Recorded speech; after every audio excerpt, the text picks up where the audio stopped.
Hi everyone, welcome to Roshni'sFoodNLife. എന്തൊക്കെയുണ്ട് എല്ലാവർക്കും വിശേഷങ്ങളൊക്കെ? സുഖമായിട്ടിരിക്കുന്ന എല്ലാവരും? അപ്പൊ ഇവിടെയും ഞങ്ങൾ സുഖമായിട്ടിരിക്കുന്നു, കുഴപ്പമൊന്നുമില്ല, ഹാപ്പിയാണ്. അപ്പൊ ഇന്ന് മൂലം നാളാണ്. അപ്പൊ അതായത് നമ്മുടെ ഓണം സദ്യ സീരീസിന്റെ 7ാമത്തെ നാളാണ് ഇന്ന്. അപ്പം ഇന്നത്തെ നമ്മുടെ റെസിപ്പി എന്ന് വെച്ച് കഴിഞ്ഞാൽ പച്ചടിയാണ്. അത് ബീട്രൂട്ട് പച്ചടിയാണ് കേട്ടോ ഞാൻ ഉണ്ടാക്കുന്നത്. ബീട്രൂട്ട് പച്ചടി എന്തുകൊണ്ടാണ് വെച്ചതെന്ന് വെച്ച് കഴിഞ്ഞാൽ ആ പിങ്ക് കളറിലെ പച്ചടി ഇരിക്കുമ്പോൾ തന്നെ സദ്യക്ക് ഒരു പ്രത്യേക അഴക. അപ്പം ഞാനിന്ന് വെക്കാൻ പോകുന്നത് ഒരു പ്രത്യേക രീതിയിലാണ്. അപ്പം കുട്ടികൾക്കൊക്കെ വേഗം ഇഷ്ടമാകുന്ന രീതിയിലാണ് ഞാനിന്ന് വെക്കാൻ പോകുന്നത്. അപ്പം നമുക്ക് ഒട്ടും സമയം കളയണ്ട, എങ്ങനെയാണ് നമ്മുടെ ബീട്രൂട്ട് പച്ചടി ഉണ്ടാക്കുന്നത് നോക്കാം.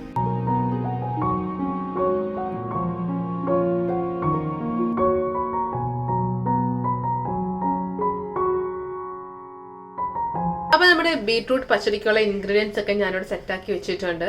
അപ്പൊ ഞാൻ തുടങ്ങുന്നതിന് മുമ്പ് ഒന്നുകൂടെ പറയാണ്, ഇപ്പൊ ഞാൻ എങ്ങനെ വെക്കുന്നു അതുപോലെയാണ് കാണിക്കാൻ പോകുന്നത്. പല സ്ഥലത്തും പല രീതിയിലൊക്കെ ആയിരിക്കും വെക്കുന്നത്. അപ്പൊ നമുക്ക് നോക്കാം എന്തൊക്കെ ഇൻഗ്രീഡിയൻസ് ആണ് ആവശ്യമായിട്ടുള്ളതെന്ന്. അപ്പൊ ഞാനിവിടെ ഒരു ബൗളിൽ തേങ്ങ എടുത്തിട്ടുണ്ട്. അപ്പം തേങ്ങ എന്ന് പറയുമ്പോൾ മാക്സിമം അതിന്റെ കറുത്ത ഭാഗങ്ങളില്ലേ, ചിരട്ടയോട് ചേർന്ന ഭാഗങ്ങൾ എടുക്കാതിരിക്കുന്നതാണ് നല്ലത്. അപ്പം പ്യുവറായിട്ടുള്ള വൈറ്റ് പോർഷൻ കിട്ടുവാണെങ്കിൽ അത് അത്രയും നല്ലതാണ്. അപ്പം ഞാൻ ആ തേങ്ങ എടുത്ത് വെച്ചിട്ടുണ്ട്. പിന്നെ ബീട്രൂട്ട് എന്ന് പറയുമ്പോൾ ഞാനിവിടെ ഒരു ചെറിയ ബീട്രൂട്ടിന്റെ പകുതി ഭാഗം എടുത്തിട്ടുണ്ട്. ചെറിയ ബീട്രൂട്ട് ആയിരുന്നു, അപ്പൊ ചെറിയൊരു കഷ്ണം മാത്രമേ എടുത്തിട്ടുള്ളൂ അതിനകത്ത് നിന്ന്. അപ്പൊ ഞാനിവിടെ വെക്കുന്നത് സാധാരണ ഇതിൽ നിന്ന് കുറച്ച് വ്യത്യസ്തമായ രീതിയിലാണ്. അതുകൊണ്ട് തന്നെ എനിക്ക് ഒരുപാട് ബീട്രൂട്ടിന്റെ ആവശ്യമില്ല, ചെറിയൊരു പീസ് മാത്രമേ ഞാൻ എടുത്തിട്ടുള്ളൂ. പിന്നെ തൈര്, നമ്മുടെ പച്ചടിയുടെ മെയിൻ ഇൻഗ്രീഡിയന്റ് ആണല്ലോ തൈര് എന്ന് പറയുന്നത്. അപ്പൊ ഞാൻ തൈര് എടുത്തിട്ടുണ്ട്.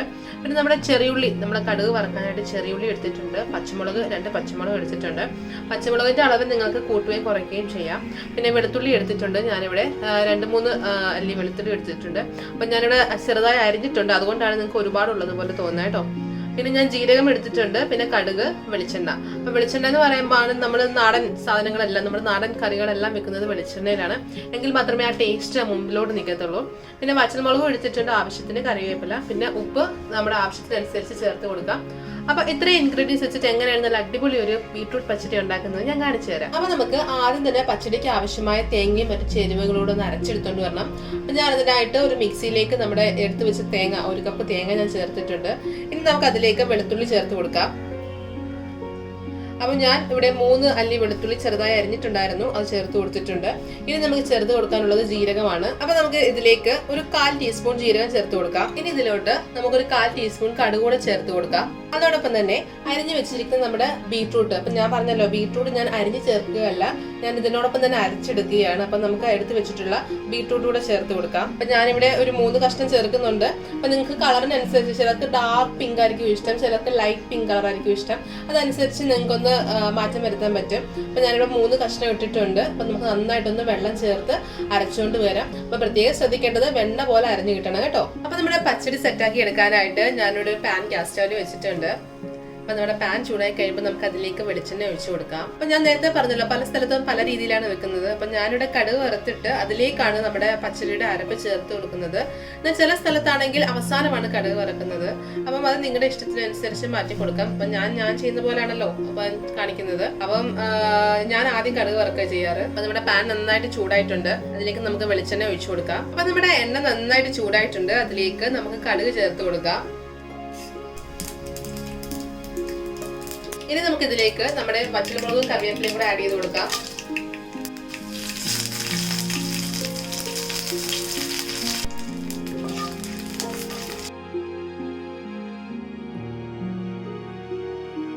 ഇനി നമുക്ക് ഇതിലേക്ക് നമ്മൾ എടുത്തു വെച്ചിരിക്കുന്ന നമ്മുടെ ചെറിയ ഉള്ളിയും പച്ചമുളകും അരിഞ്ഞതോടെ ചേർത്ത് കൊടുക്കാം.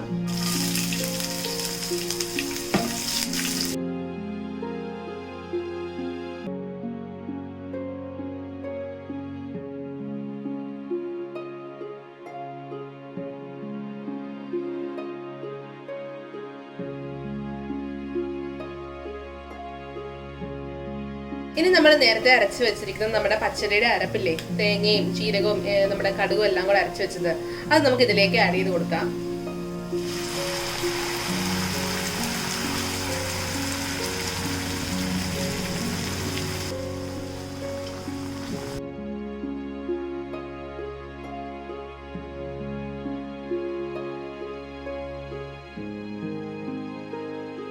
ഇനി നമുക്ക് ഇതിലേക്ക് ആവശ്യത്തിന് ഉപ്പ് ചേർത്ത് കൊടുക്കാം. നമ്മൾ ഇതുവരെ ഉപ്പൊന്നും ചേർത്തിട്ടുണ്ടായിരുന്നില്ലല്ലോ, അപ്പൊ നമുക്ക് ആവശ്യത്തിന് ഉപ്പ് ചേർത്ത് കൊടുക്കാം. അപ്പൊ നമ്മുടെ അരപ്പ് നന്നായിട്ടൊന്ന് വഴലട്ടെ. അപ്പൊ നന്നായിട്ടൊന്ന് വഴന്ന് കഴിയുമ്പോൾ നമുക്ക് തൈര് ചേർത്ത് കൊടുക്കാം. അപ്പം എന്തുകൊണ്ടാണ് ഇങ്ങനെ അരയ്ക്കുന്നതെന്ന് വെച്ച് കഴിഞ്ഞാൽ കുട്ടികൾക്കൊക്കെ ഭയങ്കര ഇഷ്ടമാകും. കാരണം വേറെ ഒന്നും ബീട്രൂട്ട് കടിക്കുവോ അങ്ങനെയൊന്നും ചെയ്തില്ലല്ലോ, അപ്പം അവർക്ക് ഭയങ്കര ഇഷ്ടമാകും കേട്ടോ. അപ്പം ഇപ്പൊ ഇങ്ങനെ വെക്കാത്ത ആരെങ്കിലും ഉണ്ടെങ്കിൽ ഇങ്ങനെ ഒന്ന് ട്രൈ ചെയ്ത് നോക്കണേ, നല്ല ടേസ്റ്റ് ആണ്.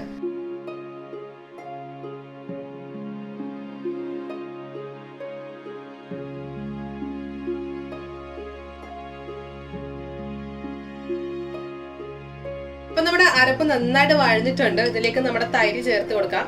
അപ്പം തൈര് ചേർക്കുന്നതിന് മുമ്പ് തന്നെ ഒന്ന് കൈകൊണ്ട് നമ്മുടെ സ്പൂൺ വെച്ചിട്ട് ഒന്ന് ഉടച്ചിട്ട് വേണം ചേർക്കാൻ കേട്ടോ. ഇല്ലെങ്കിൽ ചിലപ്പം പിരിഞ്ഞു പോകാൻ സാധ്യതയുണ്ട്. ഒരുപാട് ഉടയ്ക്കണ്ട, ജസ്റ്റ് കൈ കൊണ്ട് നമ്മുടെ സ്പൂൺ കൊണ്ട് തന്നെ ഒന്ന് ഉടച്ചു കൊടുത്തിട്ട് ചേർത്ത് കൊടുക്കുക. അപ്പൊ ഞാനിവിടെ ഒരു 3 ടേബിൾ സ്പൂണോളം നമ്മുടെ തൈര് ചേർത്ത് കൊടുക്കുന്നുണ്ട്.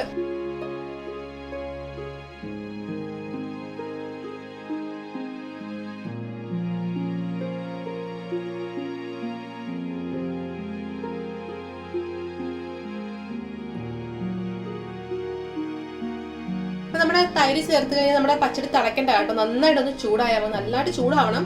അപ്പം ഒന്ന് തിളയ്ക്കൊന്നും വേണ്ട, നന്നായിട്ടൊന്ന് ചൂടാക്കി കഴിയുമ്പോൾ നമുക്ക് ഫ്ലെയിം ഓഫ് ചെയ്യണം. അപ്പം നമ്മൾ ഫ്ലെയിം ഓഫ് ചെയ്യുന്നതിന് മുമ്പ് തന്നെ ഒരു കാര്യം കൂടെ ചേർക്കാനുണ്ട്. എന്തെന്ന് വെച്ച് കഴിഞ്ഞാൽ ഒരു നുള്ള് ഉലുവാപ്പൊടിയും കൂടെ ചേർത്തിട്ട് ഫ്ലെയിം ഓഫ് ചെയ്യാം കേട്ടോ. അപ്പം ഞാൻ ഇവിടെ ഒരു നുള്ള് ഉലുവാപ്പൊടി ചേർക്കുന്നുണ്ട്.